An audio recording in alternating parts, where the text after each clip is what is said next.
সুপ্রিয় বন্ধুগণ, আপনাদের মধ্যে একটি ভিডিও নিয়ে হাজির হলাম। আমার বন্ধু 1998 সালের এসএসসি ব্যাচমেট একলিম ভাই সুদূর স্পেন প্রবাসী।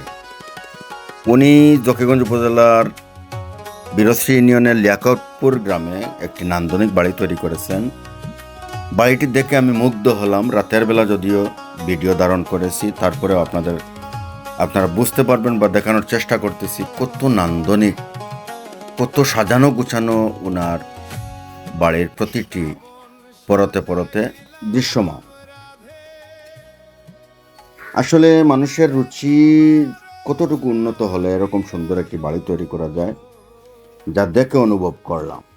একলিম ভাই আসলে খুবই সুন্দর মনের এবং রুচিসম্মত মনের মানুষ, যার কারণে মনের মতো একটি বাড়ি তৈরি করেছেন। আমি দেখে ভিডিওটি ধারণ করলাম এবং আপনাদেরকে দেখানোর জন্য ভিডিওটি শেয়ার করার চেষ্টা করলাম। বাড়ির যেদিকেই তাকাই শুধু সুন্দর রুচির পরিচয় দৃশ্যমান। দেখুন, একটি গেট, বাড়ির সামনে ঢুকতেই গেটটি কতটুকু সুন্দর।